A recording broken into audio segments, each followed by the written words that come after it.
The hearing will come to order. Welcome to the 13th meeting of the Defense Acquisition Reform Panel. No, I am not Rob Andrews, nor pretend to be, and I'm certainly not from New Jersey, but Rob is unavoidably detained for a few moments, so we'll kick off the hearing. And I would like to read his opening statement on his behalf. Today, the panel approaches the end of its work. Last week, we issued the panel's interim findings and recommendations, and today we hear from the administration on their acquisition reform priorities and their thoughts about the panel's work. Having received this feedback, as well as feedback from our previous witnesses and other experts, we intend to deliver a final report to Chairman Skelton and Ranking Member McKeon at the end of next week. At that point, the panel's official mandate will expire. However, the panel's recommendations will serve as the basis of legislation that will be considered in the House this year and we expect enacted into law. Today's hearing marks the panel's 13th hearing since we were appointed by Chairman Skelton and then Ranking Member John McHugh in March of last year. In these hearings, the panel has found that while the nature of defense acquisition has substantially changed since the end of the Cold War, the defense acquisition system has not kept pace. The system remains structured primarily for the acquisition of weapon systems at a time when services represent a much larger share of the department's acquisitions. And the system is particularly poorly designed for the acquisition of information technology, even though we are now in the information age. Even in the acquisition of weapons systems, the department's historical strength, the system continues to generate development timeframes for the major systems measured in decades, an approach which has resulted in unacceptable cost growth, negative effects on industry, and, in too many cases, a failure to meet warfighter needs. The panel has found that there is little commonality across defense acquisition systems. The acquisition of weapons systems, the acquisition of commercial goods and commodities, the acquisition of services, and the acquisition of information technology have very diverse features and challenges. In a few areas, however, the panel has found common issues. Across all categories of acquisition, significant improvements can be made in the following: managing the acquisition system, improving the requirements process, developing and incentivizing the highest quality acquisition workforce, reforming financial management, and getting the best from the industrial base. The panel began with the question of how well the defense acquisition system is doing in delivering value to the warfighter and the taxpayer. For most categories of acquisition, only anecdotal information exists about instances where the system either performed well or poorly. Even where real performance metrics currently exist, they do not fully address the question. The panel continues to believe that real metrics are needed. The panel has also heard that challenges with the requirements process are a major factor in poor acquisition outcomes. The requirements process for the acquisition of services is almost entirely ad hoc. The process for developing requirements for the acquisition of weapon systems is overly cumbersome, lacking in expertise and capacity, and subject to requirements creep. There's no doubt that the department needs an acquisition workforce that is as capable as its advanced weapon systems. To achieve this, the department requires flexibility to efficiently hire qualified new employees and to manage its workforce in a manner that promotes superior performance. The department must develop new regulations for the civilian workforce, which include fair, credible, and transparent methods for hiring and assigning personnel, and for appraising and rewarding employee performance. Also underlying the success of the defense acquisition system is the department's financial management system. The panel is concerned that the inability to provide accurate and timely financial information prevents DoD from adequately managing its acquisition programs and from implementing true acquisition reform. Finally, the panel has heard that the department can enhance competition and gain access to more innovative technology by taking measures to utilize more of the industrial base, especially small and mid-tier businesses, and in managing that industrial base, that the department is best served when it deals with responsible contractors with strong business systems. We look forward to hearing from today's witnesses about these topics to get their expert views on how these problems can be solved. And now turn to my friend, Congressman Mike Conway of Texas, for his opening remarks. Thank you, Mr. Chairman. Ladies and gentlemen, thank you for both all of you being here today. I have a short statement so we can spend most of our time listening to what you've got to say about it. First, I want to thank, in absentia, Chairman Andrews for his leadership and the other members of this panel for their commitment to dealing with these important issues. We've had many early morning hearings on the subjects ranging from service and IT contracting to auditing, and we learned a lot. To our witnesses, thank you for being here. Our panel has been very fortunate to have some great witnesses in the past. Some of you are repeat offenders, and we appreciate having you with us today. We understand, appreciate how busy you are. The fact that you've made time to come be with us today is our privilege, and we appreciate that for that. I'd also like to thank Mr. Fisher from the Business Transformation Agency for being here. The BTA has a critical role, in my view, in what we're discussing today. And having said that, we realize that there's an awful lot of hard work to be done across the system. And as I reiterate what the chairman has said, that we want to work with the department to get this right. We're not adversaries. We're all in it for the exact same reason, and that's to get the best value for the taxpayer and get the warfighter what they need at the time and when they need it. So we appreciate your feedback and look forward to modifying a report as we understand the things that you've got to say to us about that. So with that, Mr. Chairman, I yield back. Thank you, Mike. Our witnesses today are unusually distinguished, so distinguished they need no introduction, so they will not receive one. We have with us the Honorable Ashton B. Carter, the Undersecretary of Defense for Acquisition, Technology, and Logistics, the Honorable Robert F. Hale, the Undersecretary of Defense, the Comptroller, Ms. Elizabeth A. McGrath, I assume you're honorable too, Acting Deputy of Chief Management Officer, Mr. Shay, Acting Deputy Undersecretary of Defense for Acquisition and Technology, and Mr. Fisher, as Mr. Conway mentioned already, from the Office of Business Transformation Agency. Thank you. Mr. Carter, you're on. Thank you. I'm grateful for the opportunity to be in front of you, and I'm especially grateful to all of you who've taken interest in the performance of the acquisition system. It's not what it ought to be, and the taxpayer and the warfighter deserve better. It's something we're trying to work on in the Department of Defense. Secretary Gates has been very involved in this, outspoken about it. President Obama also. It's not always that a president of the United States takes an interest in the accomplishment of the job that I'm in, and President Obama does. And then, of course, both houses of Congress last year unanimously, both parties in the Weapon System Acquisition Reform Act, which this body had a lot to do with. I'm reminded of your introduction. I've heard the opposite version of that, Congressman Cooper, which is I once heard Brent Scowcroft introducing Henry Kissinger, and he said, now everyone would say that Henry Kissinger requires no introduction, but Henry Kissinger requires an introduction. So we're the opposite. I'm glad to be here with my colleagues.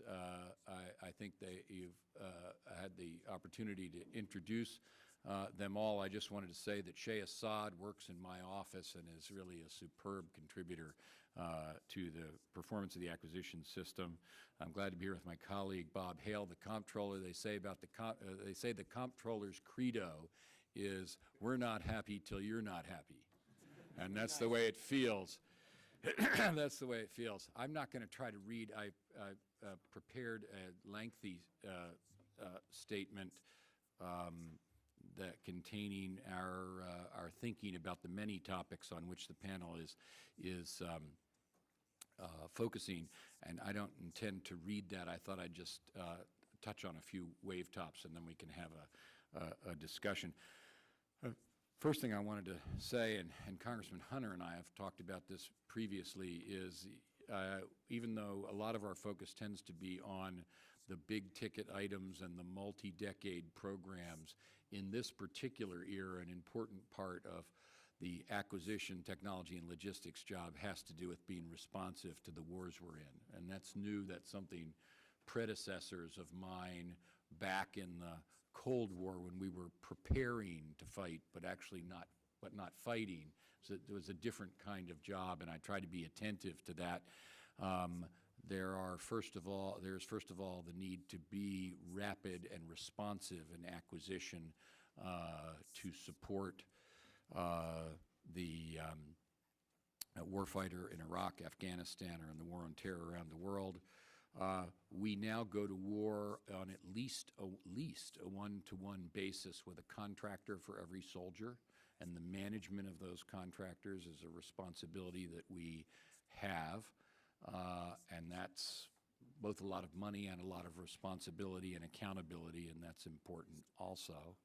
And a third is logistics, which sounds boring to many people. It is the heart of what has to happen now in Afghanistan, because we can't have success until we're in there, and we can't get in there until we get set. And it is about the most austere logistics environment you can possibly imagine. And so everything is a struggle to get in. And so that's a big responsibility. And then last, and I'll be speaking with some of you separately next week about this, the Secretary asked me and General Paxton, the Director of Operations for the Joint Staff, to make a special effort over these critical months at the counter-IED problem in Afghanistan, because the IEDs not only are a threat to life and limb, but if we can't go outside the fence, then we can't do counterinsurgency. So it frustrates the mission if you can't leave your base. And IEDs dispirit our people and the Afghan people and our coalition partners as well. So for all those reasons, I know Congressman Hunter's been concerned about this. IEDs are a big deal. And I just wanted to open on that note. I know that's not the focus of the hearing, but it's got to be something that's always on my mind. I wanted to say something about the acquisition, the performance of the acquisition system and acquisition reform in general, and then touch on the three key insights in the draft report that you have, which I've read, which are, hey, it's not just about weapon systems, it's services too, which is a big idea and a very important one, and one that we are listening to and have under-attended to. So that's very big. A second one is IT and the management of IT systems as against the management of weapons systems. And the last is the workforce. Those are, it seems to me, three things that I think you've hit on that are critical and perhaps have not received the amount of attention they should have in the past. Backing up to the acquisition system in general, Secretary Gates always says about acquisition reform, and I think this is absolutely right, there's no silver bullet. We don't make one mistake over and over again. We make lots of different kinds of mistakes, and there's no one single fix to it. I've been associated with acquisition reform in one wave after another throughout my career, and we've changed the system from time to time. We still are, including some ideas that you had last year. But at the end of the day, none of that's going to make any difference if we don't have discipline and good people. And discipline, I'll say more about. Good people is something you focused on as a panel. Good way to divide acquisition reform in your mind is into the acquisition reform at the beginning of programs, in the middle of programs, at the end of programs. The beginning of programs, you know what the principles are, and you wrote some of them into the Weapons System Acquisition Reform Act last year. Don't kid yourself at the beginning of a program. Don't buy in cheap. Do an independent cost estimate. Be sure you know what you're getting into. Understand what you're doing in the requirements process, set them intelligently, don't change them willy-nilly, and so forth. All and particularly the independent cost estimate aspect are things that we have implemented and are implementing in the department. As you go into the middle of a program, this is a matter of excellence in execution, and we are taking your PARCA idea, which was in your previous report, implementing that as well. That was essentially not a administrative thing or a bureaucratic thing. It was the suggestion that we have the capacity to monitor our programs so that we detect early enough that something's off the rails, that we have the opportunity managerially to address it. And the Nunn-McCurdy Act, which is in existence, has been in existence for a long time, is a very healthy thing. It terrifies everybody, and deterrence is a good thing. But The reality is that the Nunn-McCurdy bell rings too late and frequently frequently is a false alarm. And so it's not an ideal mechanism, and PARCA gives us, was an opportunity to give us a tool and a method which we used to have and had fallen into desuetude, and we're reviving, to monitor the progress of programs in their midlife and recognize when things didn't look right. And I think that was a great insight on your part, and one that we're implementing. Another thing we need to do in the midlife of programs is get a better business deal. You were referring to this early, Congressman. I'm not satisfied that we've gotten a good business deal. As I review contracts and so forth that we have, we need to get a better business deal. The end of the program, not many people write about acquisition reform at the end of the program, at the end of program lives, but that's something that Secretary Gates has paid a lot of attention to, namely having the discipline to stop doing things when we no longer need them or have enough of them. That's always a difficult thing to do. He took a number of steps in last year to cancel programs that either weren't performing or that we had enough of, or for which the need had passed in history, and is doing more of that this year. And that's painful, but that's a necessary kind of acquisition reform as well.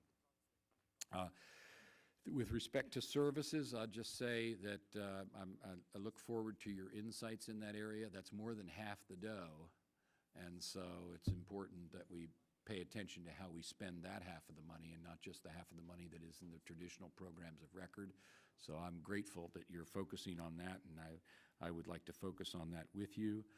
Ditto information technology, we're a little further along in that, in the sense that we became aware of the need to manage IT systems and acquisitions in a different way from ordinary weapon systems acquisitions a few years ago, but we're still crawling, not walking or running in that field, and we're trying to get better. Workforce, I can't say enough about that, and Mr. Assad, among many other things he does, is managing our workforce improvement effort, but it's not a quantity thing, it's a quality thing. We are going to, in our civilian acquisition corps, going to increase the numbers by 20,000, half by insourcing, half by hiring. Obviously, the numbers don't matter nearly as much as the quality of the people. We are assisted by the state of the economy in our recruiting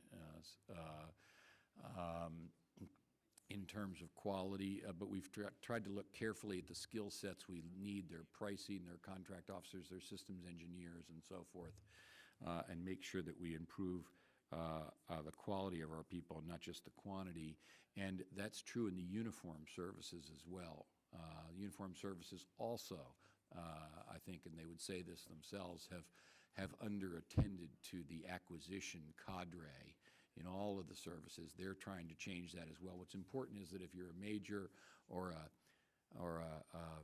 colonel who has acquisition acumen, and that's your calling, that you be able to look up your personnel cone and see general officers who have your area of expertise. And that's a very important thing to do. So I applaud your focus on the workforce, and I look forward to discussing all of these matters with you, and appreciate the opportunity to be with you.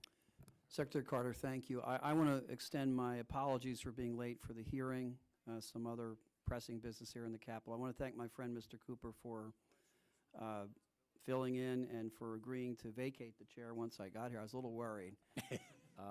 And I want to add my note of appreciation to the witnesses for your excellent preparation for today. We look forward to the dialogue, and I acknowledge Secretary Hale. Well, thank you. Mr. Chairman, members of the panel, thank you for the chance to be here, and thank you for the support you give to the men and women in the military. We couldn't succeed without you. I'm going to summarize my prepared statement briefly. I'll focus on the issues you raised about improving financial information and audit readiness. There's some others I'd be glad to discuss. First, I'd like to point out what I believe are the strengths of defense financial management. Not too many people mention that, including my colleague here. Drawing on 30 years of experience and numerous conversation with commanders, I think I can tell you that generally we are able to provide the resources and the financial support to meet our national security objectives, and that is our main mission. And while we need to make some improvements, and I'll talk about one of them today in terms of audit readiness, we've got to take care not to achieve those improvements at the cost of meeting that fundamental mission. DoD also has effective financial processes in some key areas, payment processes, our summary reconciliation with Treasury. And importantly, in my view, we have a sound process for funds control and distribution, one that has been reviewed and validated by external auditors. And this process, I think, provides reassurance to the Congress that we are spending the money as directed by law. We've also made some progress toward achieving financial information improvement and audit readiness. Several DoD organizations have and are maintaining clean audit opinions. Several of them have. But frankly, major problems remain. When I took over as the Chief Financial Officer a little more than a year ago, I quickly became convinced that we didn't have a common goal or common priorities in the area of improving financial information and audit readiness. The services were doing kind of their own thing and with widely varying degrees of commitment. And worse yet, we were investing time and money improving financial information and seeking audit readiness for data we simply don't use to manage the Department of Defense. The best example, in my view, is the valuation of military weapons. Over the past decade, the Department has devoted a lot of resources in an unsuccessful effort to identify auditable historical costs of all our weapons and modifications. That information under current rules is required to achieve clean audit opinions. Yet in more than 30 years of working in defense policy and budget issues, I have never used the historical cost of defense weapons in analysis. Replacement costs, yes, that frequently, but never historical costs, and I really don't know anyone else who has either. And to a lesser extent, that same indictment, I think, applies to much of the valuation information that we're required to audit on the balance sheet. So in my view, DoD needed a new approach. It needed a coordinated approach. It needed to improving financial information and audit readiness, and it needed an approach that focused on the information we actually use to manage. Shortly after I was sworn in, I began consultations regarding a new approach, outlined that in a memo issued in August of last year, and that new approach focuses on improving the quality, accuracy, and reliability of the information we actually use to manage. Budgetary information is key there. We manage the department based on budgets. And existence and completeness, which is audit term for verifying that we know how many assets we have and where they are. That is of great concern to the warfighter. Now that we have a new approach, the next and by far most difficult step is implementation. We'll offer a detailed implementation plan to Congress in a May report that was required in last year's 2010 National Defense Authorization Act. I'm not prepared to provide details yet. We're still coordinating with the services, although getting close. But I can tell you what the plan covers. It provides long-term milestones and also interim milestones so we can demonstrate progress. And it focuses, again, on the information that we actually use to manage the department. It specifies a governance structure with a panel that I chair, but also a regular interaction with our senior leaders. And it identifies specific resources by service, by year, something we haven't done in the past, to focus on financial improvement and audit readiness. Plan's concept has been approved by the Department's Chief Management Officer, Deputy Secretary Lynn. I briefed him a couple times, and he will get a briefing and is scheduled to get a briefing on the details of the plan in about 2 weeks. To keep the Congress up to date, we will provide a semi-annual report on FIRE, as we call it, Financial Improvement and Audit Readiness, as required by the National Defense Authorization Act. Now, while we have a plan, I'm not naive enough to think formidable challenges don't remain. Our business environment does not always meet auditor standards. We tend to exchange information among a lot of services in ways that makes it, if not impossible, at least very difficult to audit. Our systems are old, and they handle or exchange information in ways that don't pass audit standards. And I might add, we are in the process of replacing almost all of those systems right now with enterprise resource planning systems. And while they offer substantial potential for improvement in financial management, they offer potential for disruption during the implementation period. And so I think we need to watch those carefully, both in terms of managing the IT aspects and what they do to financial information while we're putting them into place. And finally, DoD's enormous size and geographical distribution greatly complicates this task. We just can't afford to hire an army of accountants. There are too many people. We're spread around too much. Think of trying to do audits in Afghanistan or Iraq. It just wouldn't work. Despite these obstacles, the Department is committed to improving the information we use to manage and achieving audit readiness. I'm personally committed to this effort as part of my overall commitment to providing financial services and budgetary information that we need to meet our national security objectives. And with your help and support, I intend to make progress. That concludes my statement, and when Ms. McGrath have finished, I'd be glad to entertain any questions. Thank you, Mr. Secretary. Ms. McGrath, welcome. Congratulations. I understand that you've been nominated to be made permanent in your position. Is that correct? Yes, that's correct. Thank you. Does that require Senate confirmation? Or? Yes, it does. Well, if you figure out how the Senate works, will you let us know? Because we have some questions about that. Welcome. We're glad to have you with us today. On advice of counsel, Ms. McGrath, don't answer. Don't answer that question. I'll take it for the record. I think that was the, thank you very much. Mr. Chairman, members of the panel, thank you for the opportunity to testify before you today and discuss the Department's commitment to and progress in the use of performance management to help achieve our strategic goals. Strategic performance management is about identifying what matters, measuring it, and then managing it to improve effectiveness, efficiency, and overall performance. A lot of your recommendations and what has been discussed already has touched upon the importance of those areas. So certainly performance management within the overall business space is something that we're both paying attention to and committed to. The Department has always worked to improve the efficiency and effectiveness of all of its business operations. Especially today, our business directly supports our combat operations in Afghanistan and Iraq, and it is increasingly, in increasingly intricate ways. We provide critical services to the men and women in uniform and their families at home to help ensure that our nation is ready to respond to new threats in an increasing complex operational environment.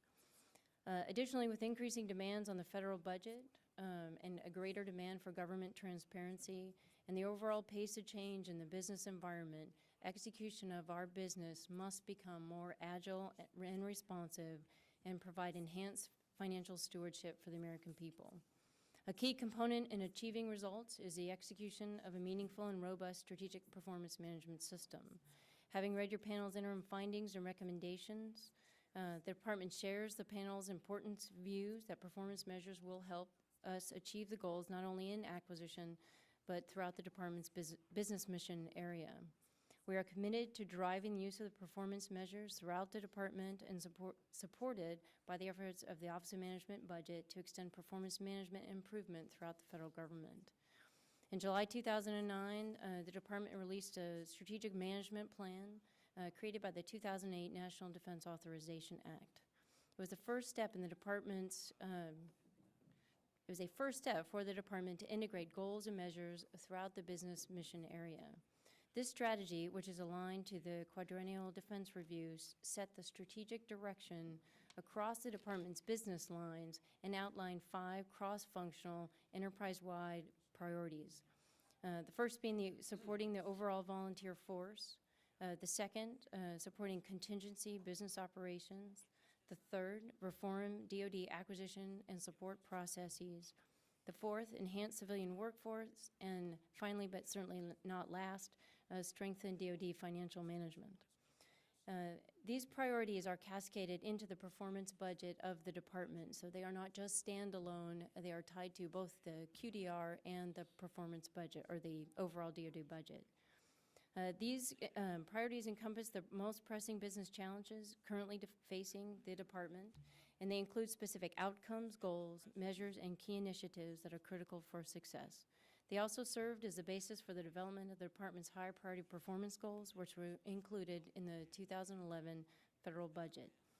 18L goals and measures span the breadth of DoD acquisition, ranging from insourcing acquisition functions and the growth of the acquisition workforce to both lowering cycle times and breaches for major defense acquisition programs. It also includes increasing the Department's use of renewable energy. Your panel's goals for faster and more effective acquisition of information technology systems will also serve to help us achieve those performance goals, as more modern, agile systems can certainly enable greater efficiency, transparency, and effectiveness. In closing, I want to emphasize that the Department is committed to the continued use of active performance management to help achieve our strategic goals. Appreciate the work of this panel, and I look forward to your questions. Well, Ms. McGrath, thank you very much. I also want to thank Mr. Assad, Mr. Fisher for being with us today. Mr. Assad, welcome back to the panel. I think this is your third interaction with us, and you keep coming back. We're surprised. We're happy that you do. Neither of these gentlemen is going to offer a statement today, but each is available as a resource for our questions. That's my understanding. Thank you for the testimony. I wanted to begin, Secretary Carter, with you. In your statement, you agree happily with our conclusion that good metrics are needed to measure performance. And we've attempted to provide some guidance as to how we would generate those metrics and whom would generate them and how to use them. Are there any suggestions you have for us as to where you think we could add to our work, or are there metric identification ideas we have you think are inappropriate? In other words, how can we reach this common goal of generating fair, precise, and relevant metrics to measure performance? I think that, Chairman, the ideas that you have, some of which are reflected in my statement for monitoring the performance on services contracts, is probably the area where we are have given it the least thought and have the least in the way of tradecraft. I gave some indications in the statement of where we're trying to improve our management of services, and basically, this is an oversimplification, but the problems are different on two sides of the services fence. One side is the contracted logistics support, which tends to be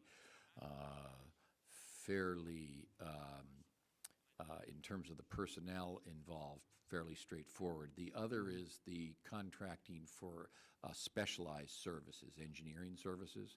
In the former category, it's easier to measure contribution per dollar than it is in the latter category. We're trying to get better at measuring performance in the former category and develop metrics in the latter category, which, however, recognize the inherently intangible nature of engineering talent and so forth that we depend on, that we have to contract for, because this gets back to our acquisition workforce. We're not able to retain intramurally all of the skill sets that we need. We depend upon the external contractors for a lot of that. There are, in my statement, a number of steps that we are taking to shape our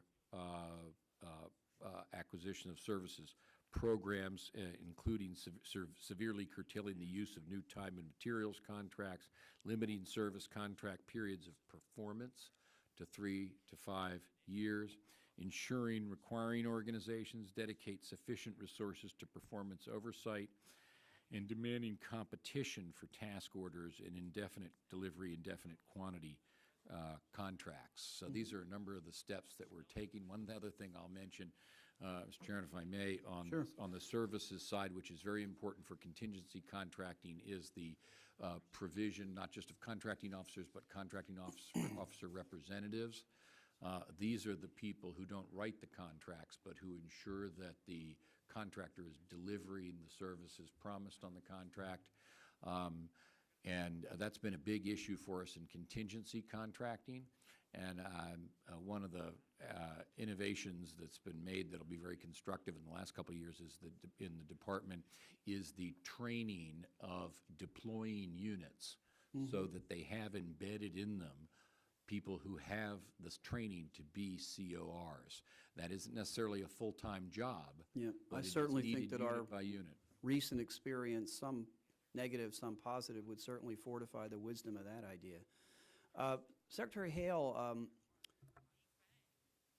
the senior Republican on the panel, my friend Mr. Conaway, has championed for a long time the need for comprehensive financial audits of the department, and I completely subscribe to his idea. I think it's a credible argument that we could save in the neighborhood of $130 billion over the next 5 years if we made some pretty modest improvements.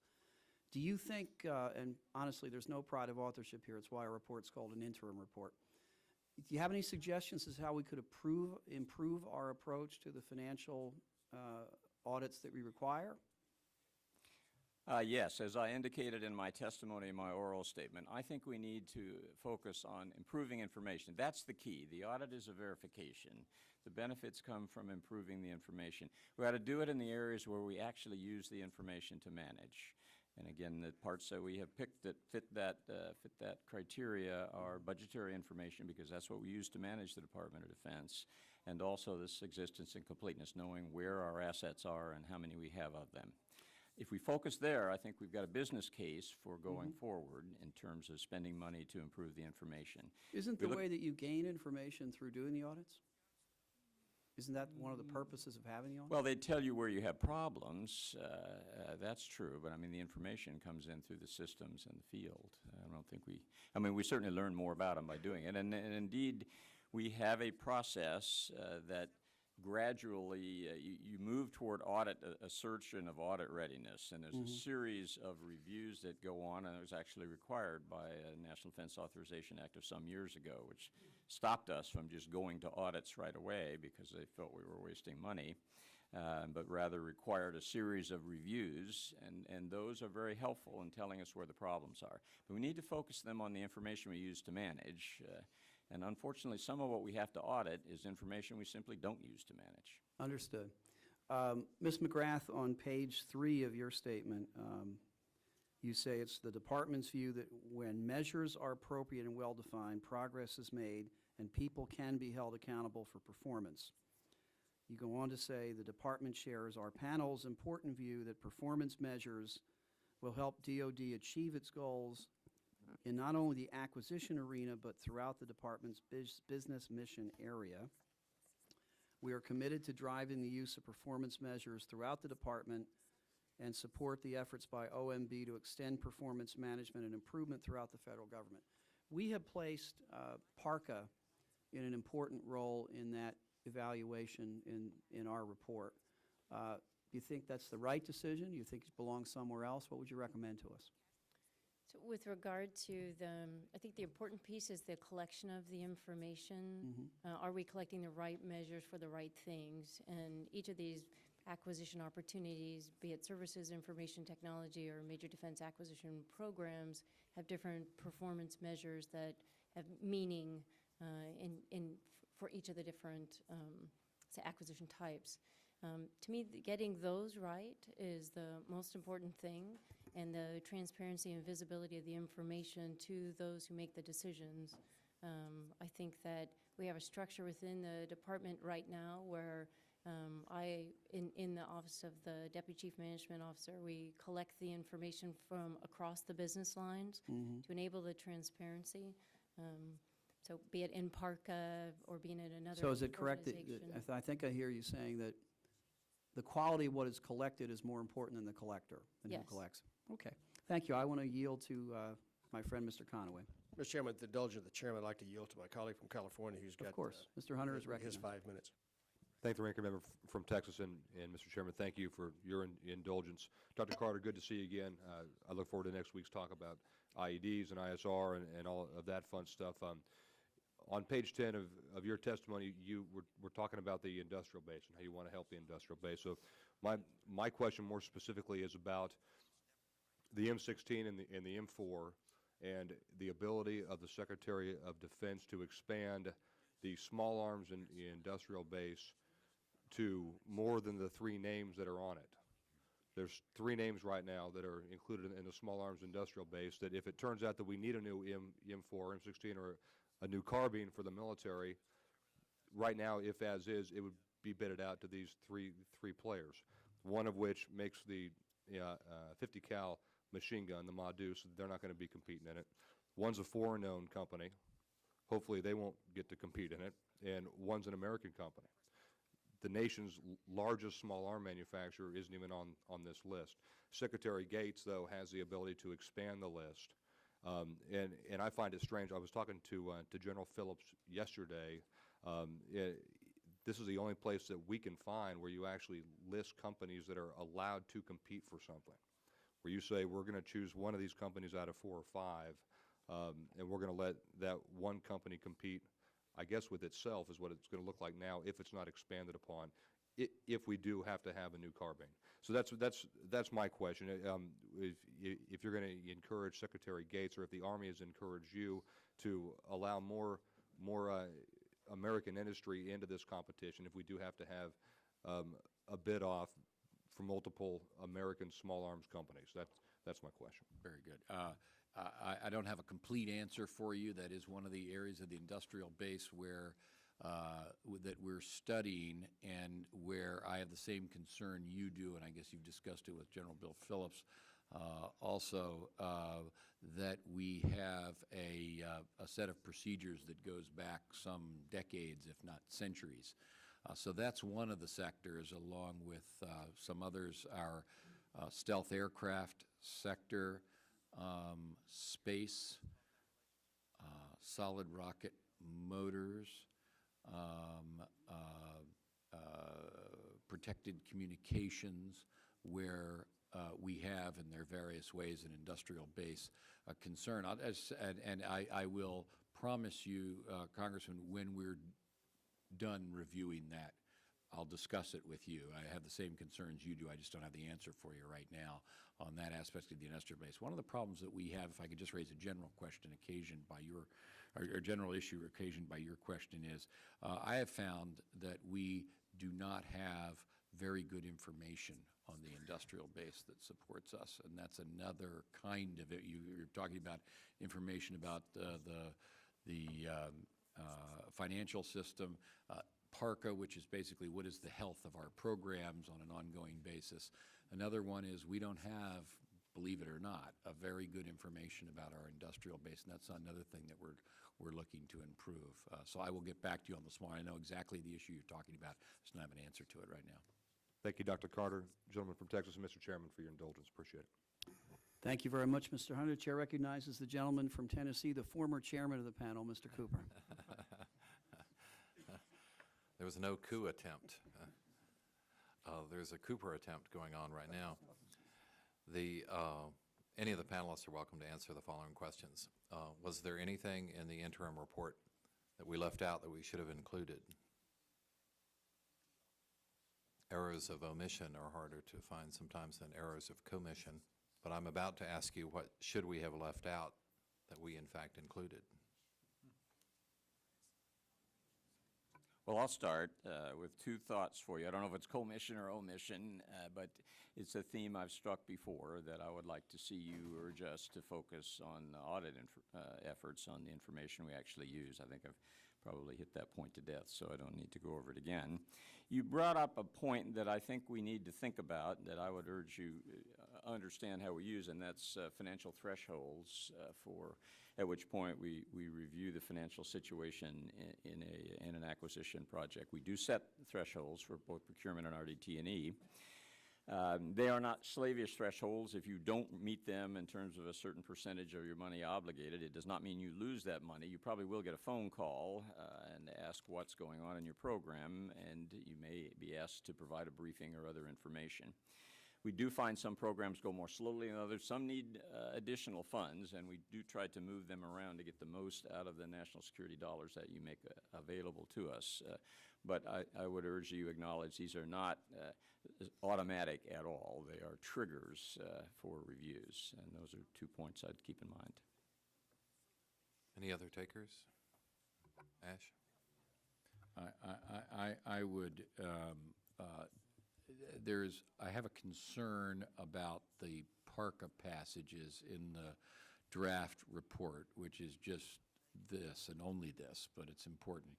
I share the objective entirely, and you called it to our attention last year, and we are, I couldn't agree more, and it's a good opportunity for us to improve our ability to track programs on a program-by-program basis.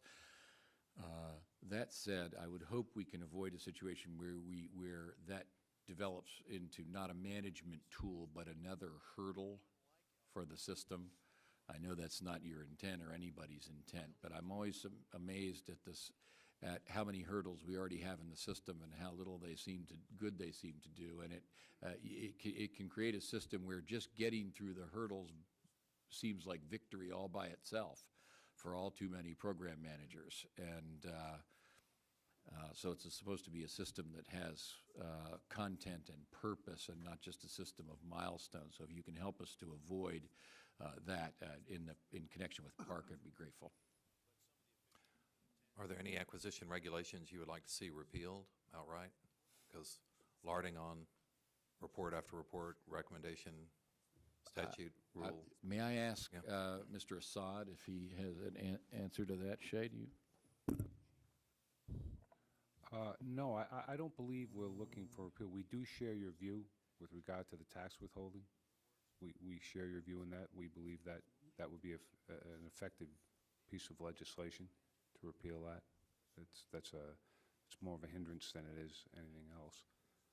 But beyond that, I would not recommend the repeal of any existing legislation.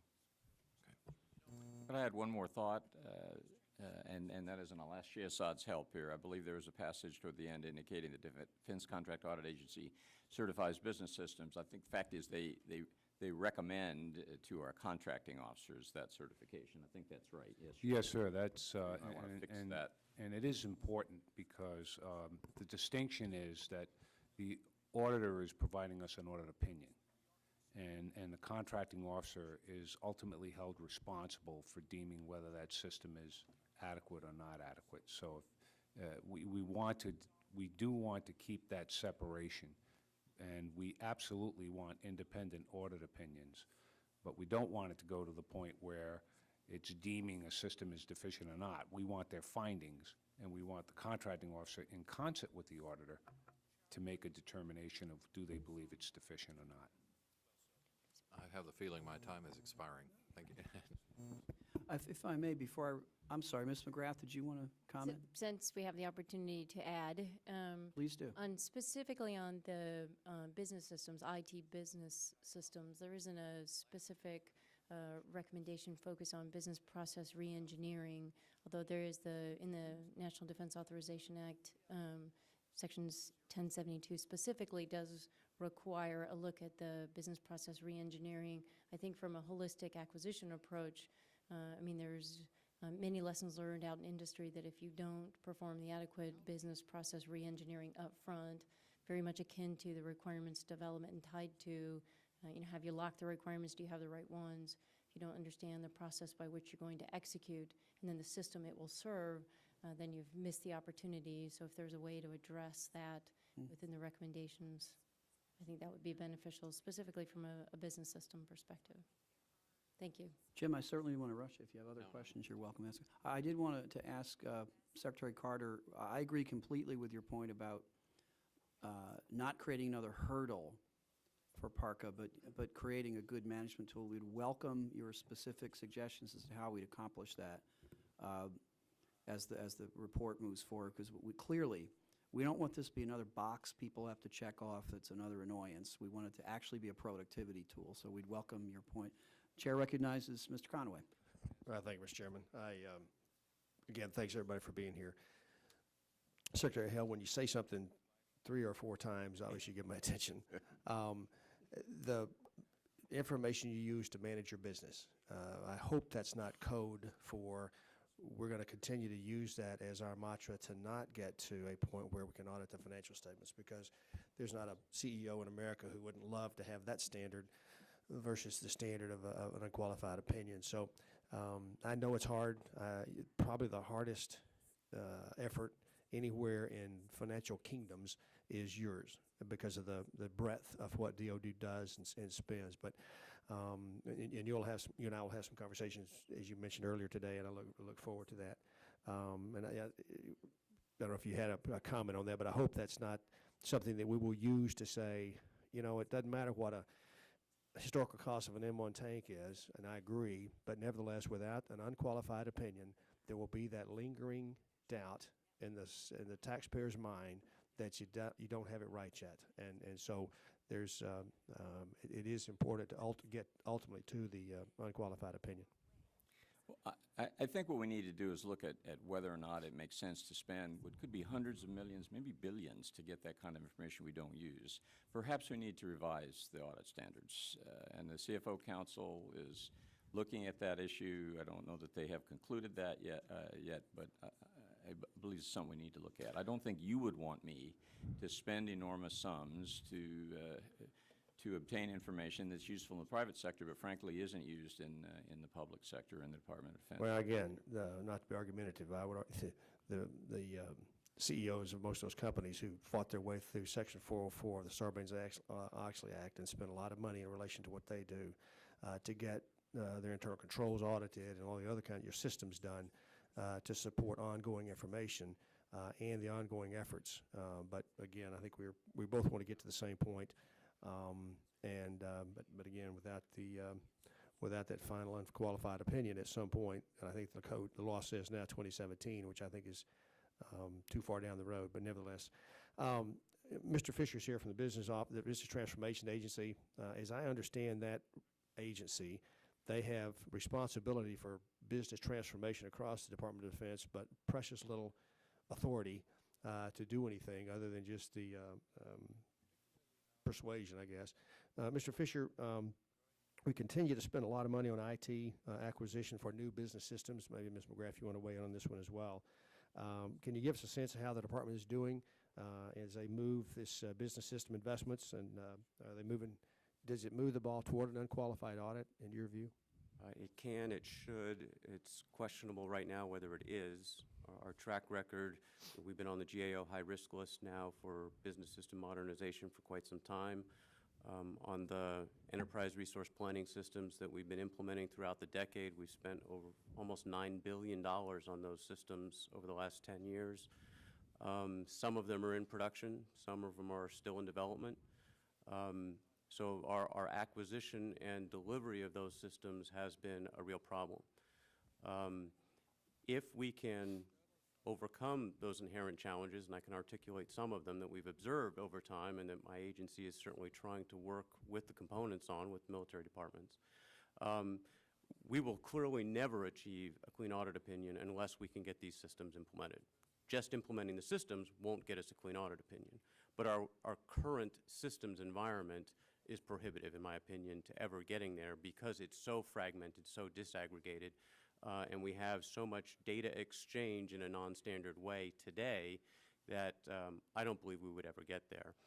If we can overcome those challenges with these new system implementations, then that is certainly a path to getting to an audit readiness standpoint. Our problems largely, we look at these as technology projects. They are, as somebody once told me, these are not technology projects, they're sociology projects. They're about people. This is change to people. And people are highly resistant to change. We are organized today through our many, many stovepipe functional organizations who have spent decades figuring out how to make their piece of the pie work really well.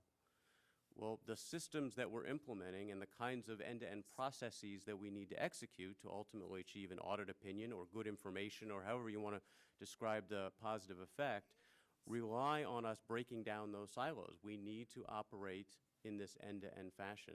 And we have a clash between the way we've always done things and the way these systems have always been designed to be used. And that clash hits in these implementation programs. When we talk about acquisition, with our acquisition PMs are faced with that clash. My optimism turns on, frankly, some legislation that has come in the last couple of years. The Chief Management Officer legislation, I think, is critical to this whole thing.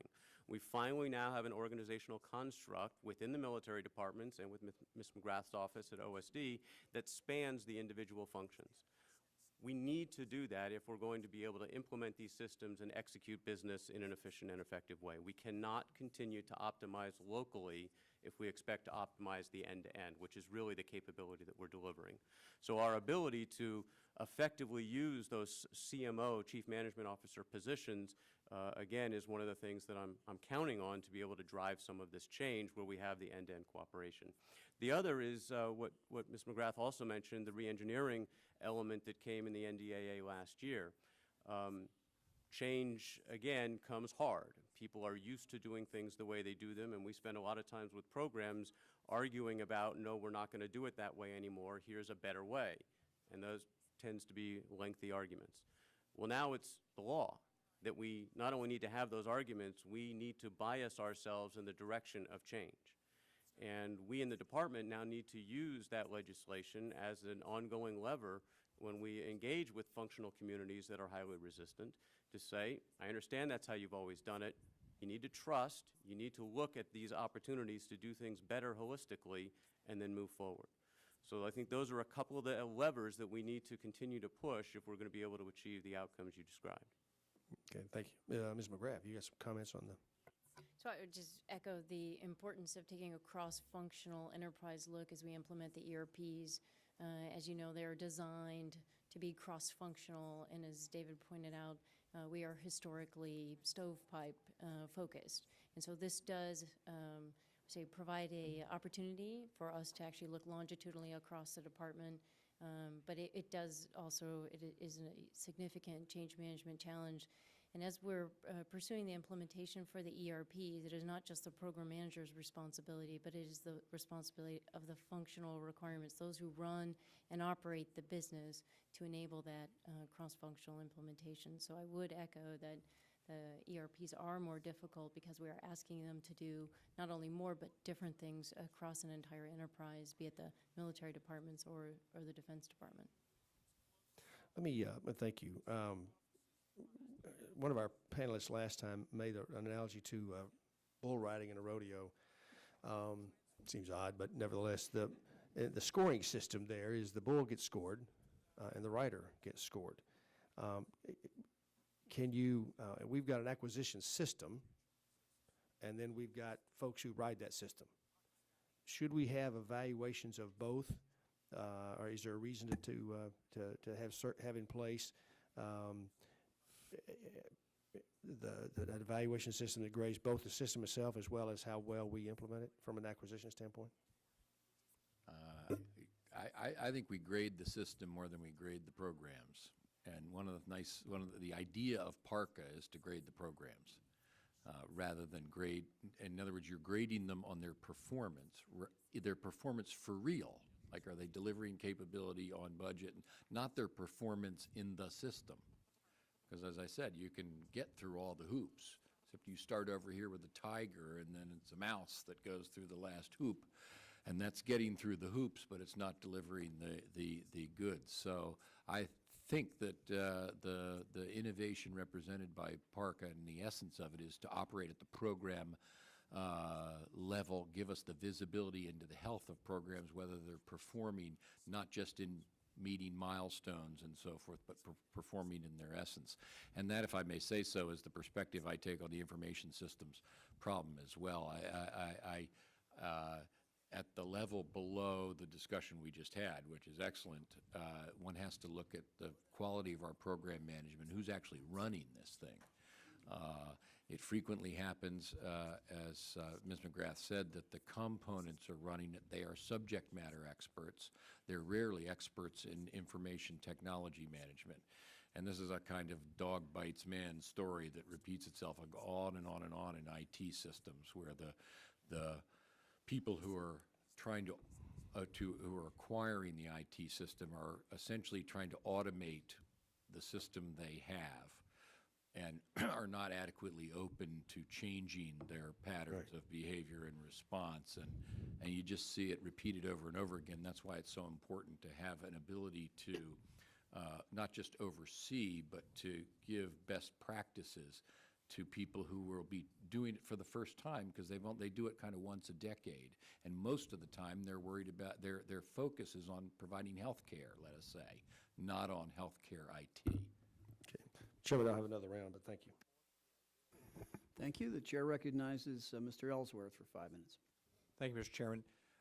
Mr. Carter, I think it was in your opening statement, you talked about something that I have a big interest in. It was talking about the proper ordering of equipment and storage, about ordering the right amounts. I know we have to be fair to our contractors, but in my district alone, we just went through a long process of destroying VX gas that we stored for many years at Newport, Indiana. Just got rid of that. I know that I'm trying to help seek funding for the destruction of armament at Crane Naval Warfare Center in the millions of dollars. And so that was in your comments, right, in your opening statement? And I was just curious, and I've often heard stories, talking to some warfighters who said they were either, this goes back to Vietnam actually, but talking about dumping ammunition over the side of the boat or just going out in the ocean and shooting it up because if we don't use it, we're going to lose it or we're going to supply the supply line. And can you explore a little bit how we're going to do that, or where your thoughts are on how we get the right amount so we're not seeking millions down the road or billions? Yes, I mean, just make clear, I was certainly not suggesting that we buy things that we don't need or wouldn't need. No, or wouldn't need more of later. I was specifically addressing, I think the passage you're referring to is in the contingency contracting world. It frequently happens that in the course of the war that we can see an evolving requirement developing for a piece of equipment. We don't know exactly how many we'll need. Yet the acquisition system wants to not start until it knows exactly what the objective is, in our terms, the requirement. In a war, since you can't know exactly how many you're going to need, if you delay, you're depriving the warfighter of something they need. So it's an unnatural act for the acquisition system to begin acquisition before the requirement is fully defined. Normal times, that's a perfectly reasonable expectation to have. In wartime, it is not always. So I'm frustrated from time to time by our ability not to anticipate needs. I'll give you a great example, which is the MRAP ATV, which we began buying last summer. And we've now changed the requirement several times because the troops get them, they like them, the threat changes, we need them. We're going to Afghanistan, not Iraq, which is mountainous, not flat, so you need the independent suspension of the MRAP ATV, and lo and behold, the requirement goes up. Well, if we had waited till last summer, till we were sure finally for once and all how many, we still wouldn't be producing them, which means they wouldn't be falling into the hands of the troops. So sometimes when you're in war, you need to take a little leap, at least quantitatively. And it just turns out that we're not set up to do that, and I have to personally intervene and force. Secretary Hale helps out in that regard because the funding system isn't prepared to do that either. And it just goes back to the acquisition system was designed to prepare for the war. When it comes to conducting war, we're cumbersome and have to work overtime to get the result that the taxpayer and the warfighter ought to want in Afghanistan. I'd rather have too much than too little, but how much too much? That I think if we can get better at estimating that, obviously, Right. would be a great. Well, great thing. if I can say so, if we start ramping up and start producing, and then we get the requirement, then we'll cut off the buy at the appropriate area. It's those critical months when you could have been producing something and you weren't because you're thinking how many you're actually going to need. It's just those critical months, and in Afghanistan, it's all a matter of months. Sure. Mr. Hale, I talked to a gentleman last week back in Indiana. He was talking about his wife was in purchasing and said she came home to the dinner table and said, I had to spend up $150,000 today. Does the report kind of the spend it or lose it syndrome, which happens a lot, probably happens in these halls and in our offices too, but does the report, in your opinion, address that? I know we've talked about some stuff, and the chairman and I have talked about that. We can solve some of this with an incentive to actually save that money and not spend it up. Well, you do bring it up. I mentioned the financial thresholds that we used to suggest when we should look at an acquisition project. I agree it could create incentives. It could create the wrong incentives. Incidentally, there are also a number of limits. I'm not sure where they apply to acquisition. They certainly do in the operation and maintenance area. We are not allowed to spend more than a certain amount in the last quarter, so there are some limits. But, I think we have to depend on the the goodwill and good intentions of our program managers to be careful in how they use this, and I think the great majority of them do that. I mean, you could say that giving grades cause kids to cheat, and it probably does sometimes, but for the great majority, I don't think you want to stop giving grades because of that. What you want to do is find the occasional ones who cheat and take the right steps. I think our program managers are aware that they're going to have their financial programs looked at, and I think they should, but they'll get a chance to say why there may be good reasons why they're not able to obligate the money, and in that case, we'll move ahead. That's all I have, Mr. Chairman. I'll yield back. Thank you very much. Chair recognizes Mr. Coffin. We appreciate your contributions throughout this, but most recently on the foreign sales industrial base issue, which we're trying to take into account. Thank you, Mr. Chairman. In the export restrictions, I'm concerned about the industrial base. We have a declining industrial base that's becoming less and less competitive in terms of trying to maintain it for defense acquisition. And so one question I have is, and one issue that's been raised in the report, is taking a look at those export restrictions and reviewing them and seeing if they're realistic for, in today's environment, because if they can, in fact, be effectively relaxed, and that our industrial base then has more of a foreign market, then it will strengthen the industrial base and make it more competitive for our own acquisition. And would any of you like to respond to that? I would, if I may.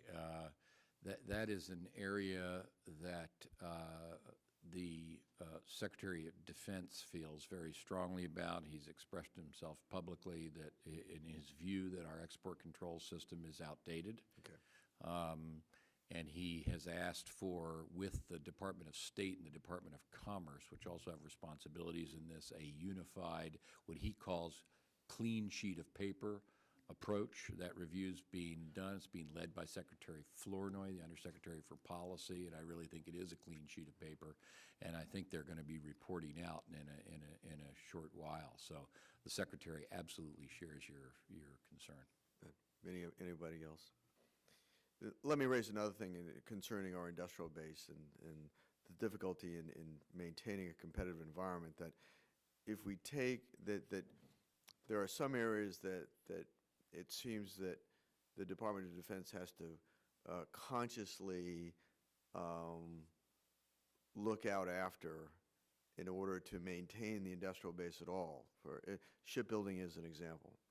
That we maintain six shipyards at this time, and their only customer is the Department of Defense. And I think the question is, given the acquisition requirements of the United States Navy at this time, is it cost effective to maintain 6 shipyards, or should we look at some sort of BRAC-like process to bring them down to a more reasonable level that would make it more cost effective, given our acquisition requirements? Would anybody like to address that? You can take the Fifth Amendment. It's a politically sensitive question, but yeah. I'll just say that I know that the Navy is constantly assessing the shipbuilding industrial base. I know it's been an interest of Secretary Mabus, naturally enough, trying to get more efficiency out of the base we have and figuring out who's good at what. It's not a free and open and competitive situation, so there is a requirement for more government intervention and management than there is in other aspects of the defense industrial base. So you're absolutely right. Okay. Anyone else? When you, Mr. Carter, I think you mentioned that we are now at a 1-to-1 ratio, I think, in Afghanistan. And I'm not sure if we're at a 1-to-1 ratio in Iraq as well between U.S. military personnel and contract personnel. Slightly higher in Iraq. It's slightly higher in Iraq. Are you taking into account personnel that are not necessarily involved in logistical support, but involved in maybe some kind of advisory support, such as, well, or contract security personnel? Are you taking into account those, or All sorts all of functions. all those? All contract personnel. In your estimation, is that the right number, or is that number too high in terms of contract support? The alternative to contractors would be to have the functions now performed by contractors performed by uniformed personnel. There are obviously some advantages to do to doing that, in the sense that you have all government personnel, you have all personnel that you vet, you order, you discipline. The disadvantage is that all studies show that that's more expensive and is a distraction from military functions for military people. So we're a long way from World War II, where all of the kitchen and all of the laundry and all that stuff was done by people in uniform. So if we were going to reverse that course, we would need to deal with both the economic and the organizational consequences of that. Are there issues that we might re-examine in that context? I believe in Kuwait there was a situation with higher echelon vehicle maintenance that was done by private contract, if I recall, that had extraordinary problems, and that's something that's historically been done by U.S. military personnel. Can you comment on that issue? Yeah, I think the principal thing that we learned in Iraq and are trying to learn the lessons of Iraq for Afghanistan with respect to management of contractors is having the expertise there to write the contracts so that they're fair to the taxpayer, and then monitor the contracts to make sure that they're implemented the way they're supposed to be. It's different when you're back here at home and you have all the contracting offices and all the contracting officer representatives you want. Over there, we can't send people who are not uniformed people over there. So we're chronically short of contracting officers and contracting officer representatives in theater, just the people who make this contracting system work, because they're needed there. We're trying to do a lot more of it back here, do some of the contract officer work, particularly back here for contracts there. But monitoring of contracts can only be done on the spot. You're building a building, you're building a road. There needs to be somebody who goes out to the building or the road and make sure it's done the way it should be. So we're chronically short of people, and I think that is the area where we've been most efficient, first in Iraq, now in Afghanistan. Thank you, Mr. Chairman. I yield back. I have an additional question, but I'll wait for the second round. Okay, thank you. I have two brief questions to kick off the second round. Secretary Carter, my understanding is in December, the Secretary of Defense directed you and your colleagues to do a consolidation of array of information systems study for the major weapon systems. And I just want to know if you could bring us up to date on the implementation of that as part of the Resource Management Decision 700 series. How are we? What are we up to? When can we expect to see some yield from that effort? I'd like to get you a comprehensive answer. If I may, if I can take that one for the record. Sure. And get back No, to we'd be happy to do that. And Mr. Assad, if I might prevail upon you,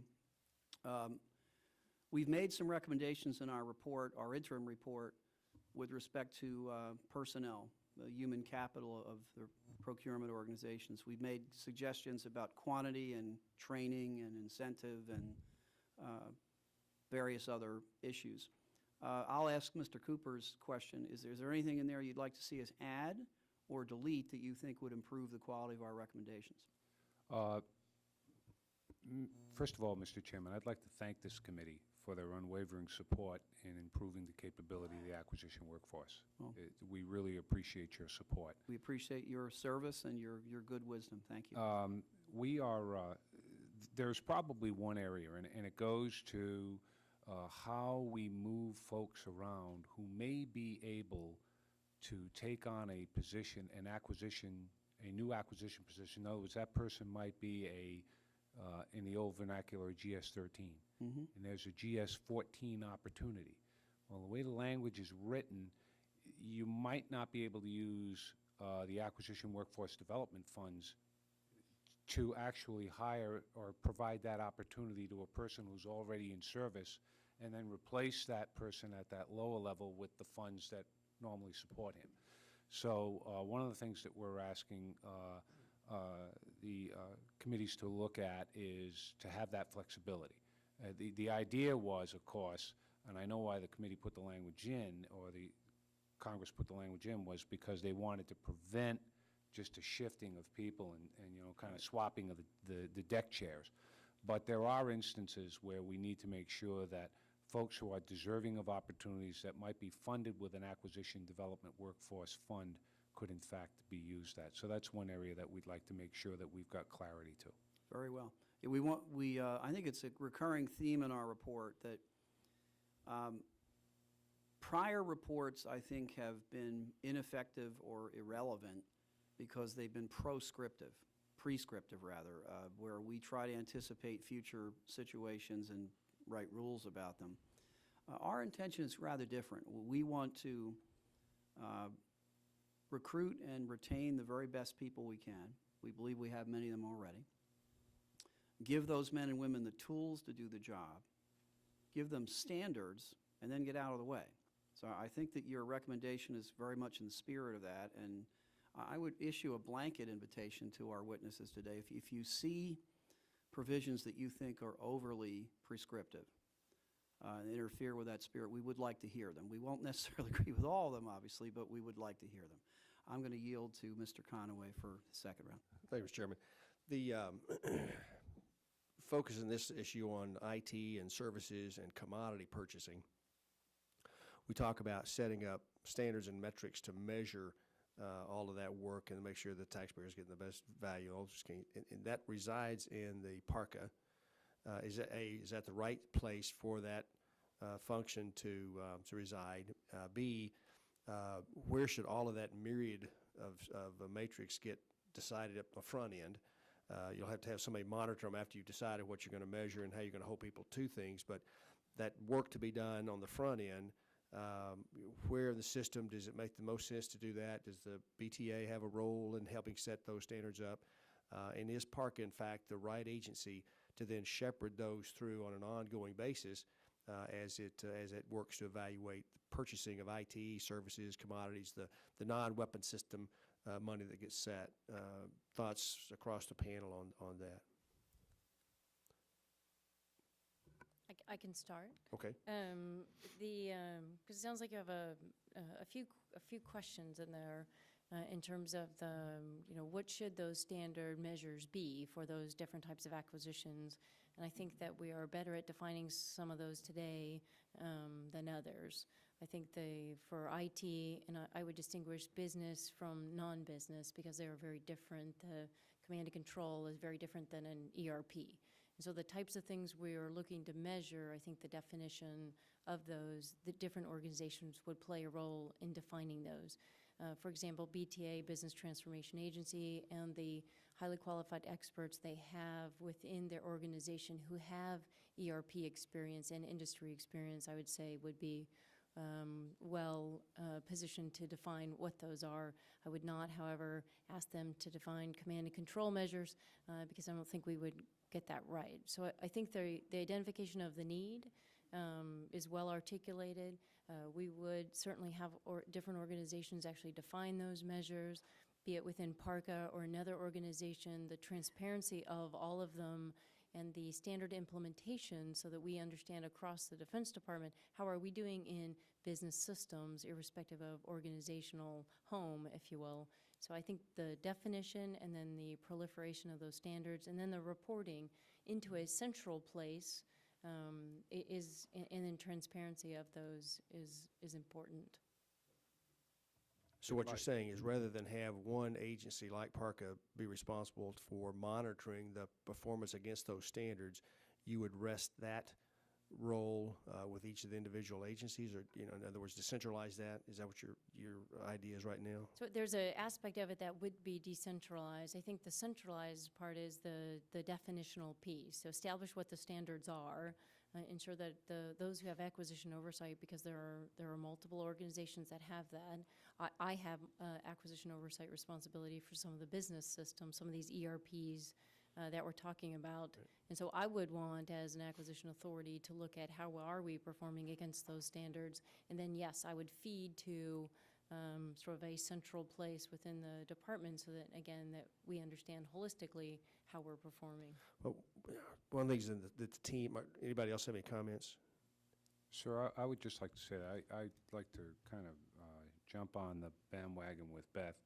It's important for Parker, I think, to participate as far as program performance is concerned in establishing standards. My concern, Parker happens to be under the acquisition envelope, is overwhelming Parker with, they need to be focused on program performance. And they certainly can establish and participate in establishing the standards by which program offices set their goals. But if they actually participate in setting the goals, then they can't be an independent and honest broker of evaluating whether or not those goals were met. And there'll always be a question as whether or not the goals that were established, we got the checker checking himself. And I do think that Parker needs to be that independent, honest broker that provides information to the undersecretary and not necessarily overburden it, especially in the near end here as we begin to establish it with other responsibilities.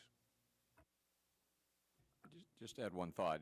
You're talking to the policy arm of the Department of Defense, especially in the services area. Most of the execution is by the military departments and the agencies. We can set the standards, but they're the ones that are going to have to execute these programs. We don't have and shouldn't have the staff or the capability to do that.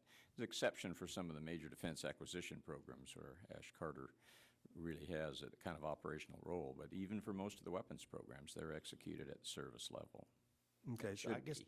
I guess what I'd ask the panel is to look at how we've approached that issue within our report so that we don't get ourselves in a position where it looks like we're recommending something that collectively you don't believe operationally works, because that's not that's not the intent. The intent is to put in place measurement systems that work and then have that accountability occur within wherever it needs to occur that makes the most sense. Because I agree, Mr. Hale, that we don't want to set up a giant new bureaucracy within anything, because the idea was to not do that, because that's done easily and too often and really doesn't accomplish what we want to. So as you look at the recommendations for this and the role Parker plays under our deal, we'd appreciate any thoughts you had on how we might need to fine-tune our recommendations so that it doesn't mislead the system to go a direction that doesn't make sense, because I don't think that does any of us very well. So thank you, Mr. Chairman. I would associate myself with Mr. Conway's remarks. We want to provide a tool, not an impediment. And so your practical observations of what will work are very much welcome. Mr. Cooper is recognized. In case anyone's getting sleepy, let's stir things up a little bit. So far, we've heard a lot of abstract concepts, a lot of jargon, a lot of acronyms.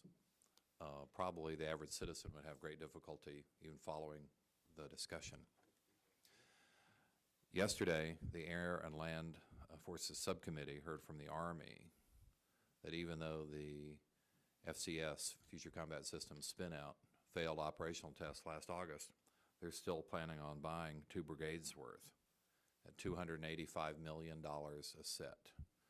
Now, this apparently includes UAVs that are designed to operate for 24 hours, but so far they can go about barely an hour and a half without breaking down. They cost $360,000 a unit. Meanwhile, the Raven costs $17,000 a unit. So you could buy 21 Ravens for every one of these that they're thinking about buying. So I think folks back home worry about things like that, as well as refrigerators that the Air Force used to be able to buy for $17,000, and then just a year or two later, it's a miracle. They're $32,000. Should we be upset about these things? Are they budget dust? Do y'all care? Should taxpayers care? Absolutely, they should. It's the taxpayers' money, and it's equipment for the warfighter. So the example you gave is one that I'm looking at very carefully, the Army's EIBCTs and the legacy of the Future Combat Systems program and getting what we can get out of that program that is useful. But I just testified this morning on another program, the F-35, the Joint Strike Fighter program. And the burden of the testimony was that that's not where you would want it to be. And our responsibility collectively is to make it better. So I don't know. There's no reason why the citizens should be able to follow this discussion. They're counting on us to do right by them, and you give some examples of cases where we don't do right by them, and there are such examples. Another question, one of the most disturbing things this committee found was the fact that the Defense Audit Agency, at least in a sample of their work, had almost completely abandoned the principles of accounting. And I'm not an accountant. I defer very much to my colleague, Mr. Conway's expertise in these matters, but that was deeply disturbing, and the lady subsequently resigned from her job. And she led an army of 4,000 or 5,000 of these folks. You worry about incompetence, you even worry about corruption. And Mr. Hale, when I hear from you that, you know, and every audit has its limits, and historical information isn't as valuable as future information, and the distinction was made earlier, well, these are public sector standards, and we just don't worry about that, and the private sector has different standards, and it's irrelevant. You're aware, of course, how critical the GAO is of the Pentagon's complete failure to be audited. It's by far the worst of all federal agencies in terms of noncompliance with management practices that have been in place for a long, long time. And I'm sure you're a fine man, but I just don't get from your testimony or from your statements any sense of urgency or concern. I get a lot of self-satisfaction and a little bit of arrogance. And I think maybe I just don't understand accounting well enough, but my colleague, Mr. Conway, certainly does. I think we need to get to the bottom of this.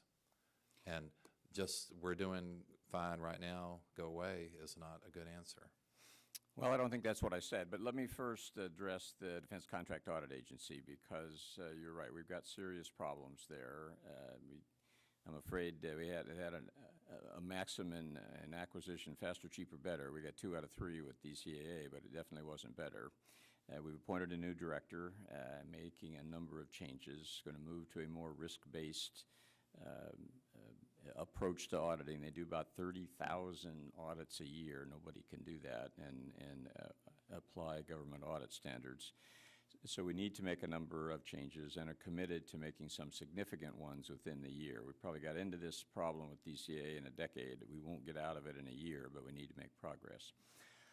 To your broader point, I'm sorry if it came across as it did. I do feel a sense of urgency to fix the information that we use to manage, but I feel a sense of commitment to the taxpayer not to spend money on things we don't use to manage. If that came across wrong, I'm sorry. The statements about what financial management does well are to put in context. I don't want to lose that.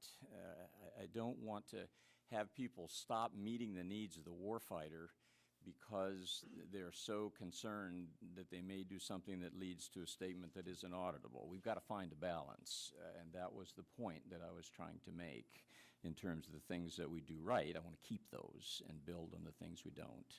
I do feel a sense of urgency. We're at this 20th anniversary of the CFO Act, about the 15th anniversary, I think, of the Government Management Reform Act, which is the one that actually required auditable statements. And we're not real close, and we've had a lot of false starts. We've had some successes. The Army Corps of Engineers has fully auditable statements. The United States Marine Corps has asserted audit readiness for its statement of budgetary resources, but we've still got a long way to go. We don't have a coherent approach, as I said in my statement, and and we don't have resources. I think we will, or we do now, but we haven't in the past. So came across as arrogant. I'm sorry, it wasn't meant as that. It was meant to say, I want to keep what's good and build on it. May I comment on that also, on Secretary Hale's sense of balance there, because I encounter that also in the contingency contracting area, where we are trying to be exigent and we're operating in unusual places like Afghanistan and unusual circumstances, and we are trying to be good stewards of the taxpayers' dollar as well, and there has to be a balance there. And Secretary Hale has been of huge assistance to me in all the contingency things we've done, which does have an enormous sense of urgency, so that's an important balance for us to strike, and he's been an important part of making sure that we achieve that balance at the same time we do all the things that we need to do so urgently for the fight in Afghanistan and Iraq. If I might say something about the men and women at DCAA, because I'm their customer. I represent the 26,000 contracting officers who are out there buying goods and services, and we can't get a good deal for the taxpayers unless we have an effective and able Defense Contract Audit Agency. Like the acquisition workforce, the Defense Contract Audit Agency's workforce over a number of years deteriorated in terms of just the number of folks that they have to do proper auditing. That has been recognized in our Acquisition Workforce Development Fund. We, in fact, have approximately 800 funds for 800 auditors. We've already hired, Mr. Hale has already hired 300 auditors. In addition to that, Mr. Hale has set up an executive committee to oversee DCAA. I'm a member of that committee as their ultimate customer, and we are very well aware, you are right, Mr. Cooper, there were issues at DCAA, but the new director, Pat Fitzgerald, is focused. We, as an executive committee reporting to Mr. Hale, are focused on getting those things corrected. We've got to get a better deal for the taxpayers, and we will not be able to achieve what Secretary Carter talked about unless we have an effective and efficient DCAA. But I want you to know that the vast majority of inputs that we get from DCAA are quality products. They are documents and analysis that we can use at the table. Do they need to be improved? Absolutely. Just as we need to improve in negotiating deals for the taxpayer. But your comments are recognized, but I want you to know that there are a large number of those auditors out there who are doing a very good job.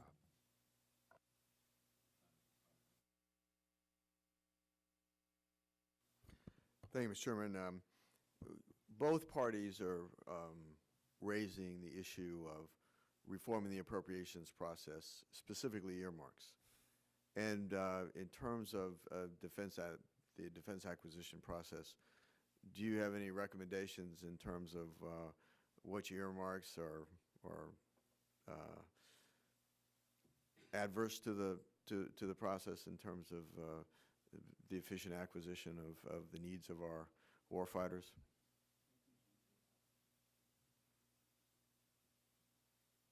I'll hazard one comment, which is in our science and technology-based programs. Just because even as free and open competition is the principle that guarantees value and excellence in acquisition, in our science and technology base, it's peer review and scientific and technological excellence that ought to be the basis for selecting projects, and that's an area where it would be particularly disturbing to see principles other than technological excellence at work in the selection of projects. Anybody else? I mean, I think in general, we oppose earmarks in the administration. We also understand that in the end, if you enact a law, we're going to follow it. That's how our system works. So if you put it in the bill and tell us to do it, we will execute it. Okay. I raised in the previous round ITAR reform, and I want to take a different tact now on acquisition, and that is that are there areas that we contract out now with foreign providers, non-U.S. providers, that make us over-reliant, that during time of war create a problem in our supply chain? And let's take the area of munitions, that there is a reliance on foreign providers when it comes to munitions.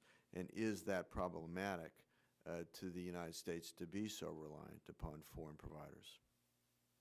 Would anybody like to answer that? I'll take a shot at it, but I think Shay, if I may ask you also, it is a requirement that we assess our dependence on foreign suppliers and make sure that we are not overly dependent upon foreign suppliers, and that we don't put at risk our supply chain. At the same time, there's different gradations of foreigners. And another aspiration we have, just for the balancing sense, is to be able to dip into the global technology base, because 50 years ago, most technology of advanced technology was ours. That's no longer the case. And the most advanced technology was defense technology. That's no longer always the case either. So if we can't reach out into the commercial base, which is inherently global, we won't have the best. So we need to make sure not we're overly dependent, but also that we are availing ourselves of what's out there. Otherwise, we'll become an enclave, which won't be good for the taxpayer and the warfighter. And Shay, on the regulatory side or any other side, anything to add? Well, I just think the comment that you made earlier, Mr. Secretary, in terms of what the Director of Industrial Policy is doing to kind of really expand. We've not had the kind of insight and capability, Mr. Congressman, that you're talking about in terms of, hey, do we really understand our industrial base, not just our domestic industrial base, the international industrial base that we rely upon, and is it appropriate for us to be placing so much reliance on a particular international partner? One thing that you can be assured of, that when we obviously make every attempt to, when we issue our procurements, to live by the standards and the requirements of only dealing with qualifying countries as it relates to the Buy America Act. But there's more work to be done in this area of assessing the industrial base, and in particular the international industrial base, because it is a global marketplace that we're in. Okay. Let me close with just a comment, a concern that the Department of Defense is not looking forward enough in terms of supply chain issues on the industrial base, and I think the rare earth metals is a great example of that, where we're seem to be wholly reliant, not wholly reliant, but I think China has about 95% of the market right now. We're relying upon them for imports. I think that their supply, their demand will soon catch up with their supply. We have no mining of rare earth metals in the United States. They're used in advanced weapon systems, and I think that we need to be more cognizant of that, not simply from a mining issue, but from a refining and other aspects of the supply chain. Thank you, Mr. Chairman. I yield back. Thank you very much. I want to thank our panelists for their excellent presentations today and their preparation. I thank my colleagues. And describe our, yes, Mr. Conway. No, I just wanted to comment or two. Sure. Describe our process from here on out. Our interim report was put on the internet last Friday, and it is open for public comment from all interested parties, both inside and outside the government, certainly. The members of the panel are going to have a business meeting next week where we will discuss our views about modifications to the interim report. I would especially invite our panelists here today to make any suggestions they have prior to that time. Early to mid next week would be helpful. It is our intention then to try to proceed the week after next with a public meeting where the panel will consider adoption of the report to forward on to the full committee. So I would again invite members of the public, and as well as obviously the department speaking more officially, to give us recommendations and suggestions so that the members can take those recommendations into account when the members meet next week. I'd be happy to yield to Mr. Conaway. Well, thank you, Mr. Chairman. I also want to thank folks for coming today. I've got a question for the record I'd like to submit. It has to do with a KC-135 contract that recently was bid between a small company and Boeing, and the small company lost out because of the impact of a fee they had to pay to Boeing. So I don't expect you to have an answer for it, but we'll submit that one to the record because it has to do with this idea of an open, fair competition thing that we're talking about. And I just want to thank everybody for participating. This is not the end of the deal. As I said earlier, I think we're all in this together. Ought to act as if we're all in this together for the best interest of the warfighter and the taxpayer, and look forward to a continuing dialogue among all of you as to how we can get this whole process better than it's currently being done. Thank you, Mr. Chairman. We thank you for participation. Hearing is adjourned.